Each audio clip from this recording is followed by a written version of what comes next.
आज उस मंदिर निर्माण की शास्त्रीय प्रक्रिया पूर्ण हो गई, ध्वजारोहण हो गया। राम राज्य का ध्वज जो कभी अयोध्या में फहराता था और संपूर्ण विश्व में अपने आलोक से सुख शांति प्रदान करता था, वो ध्वज आज फिर से नीचे से ऊपर चढ़ता हुआ और अपने शिखर पर विराजमान होता हुआ हमने अपनी आंखों से देखा है, इसी देह में देखा है। ध्वज प्रतीक होता है। इतना ऊंचा ध्वज चढ़ाना कितना समय लगा आप जानते हैं? मंदिर बनने में भी समय लगा।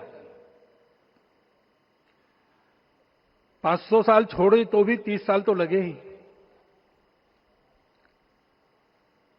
उस मंदिर के रूप में हमने कुछ तत्वों को ऊपर पहुंचाया है।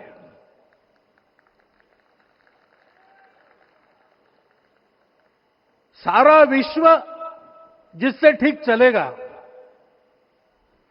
अपने व्यक्तिगत जीवन, पारिवारिक जीवन से लेकर तो सृष्टि जीवन तक सबका जीवन जिससे ठीक चलेगा, वो धर्म, उस धर्म का प्रतीक भगवा रंग, वह इस ध्वज का रंग है। ये धर्म ध्वज है।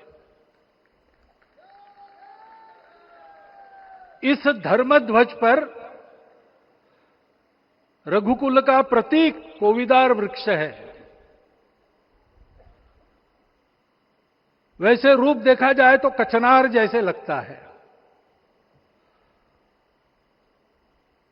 और जो खोजी लोग हैं वो खोज कर कह रहे हैं कि मंदार और पारिजात दो वृक्षों का एक तरह से संकर है। दोनों वृक्षों के गुण, ये दोनों वृक्ष देव वृक्ष कहलाते हैं। दो देव वृक्षों के गुणों का समुच्चय ये वृक्ष है। और ये वृक्ष उस रघुकुल की सत्ता का प्रतीक है। वो सत्ता वृक्ष से व्यक्त होती है, जिसके बारे में कहा गया, छायाम अन्यस्य कुर्वन्ति तिष्ठन्ति स्वयं आतपे। सबके लिए छाया देते हैं, स्वयं धूप में खड़े रहकर। फलान्यपि परार्थाय, फल स्वयं उगाते हैं, दूसरों के लिए बांट देते हैं। वृक्षाः सत्पुरुषा इव, वृक्ष सत्पुरुष होते हैं। और कचनार के गुण औषधि भी है। कचनार के वृक्ष का अन्न में भी उपयोग है। सब प्रकार से उपयोगी इस वृक्ष का प्रतीक हमने लगाया है। धर्म जीवन ऐसा जीवन होता है। और ये जीवन जीना है, उस जीवन की प्रतिष्ठा करनी है, इस जीवन का झंडा शिखर तक पहुंचाना है।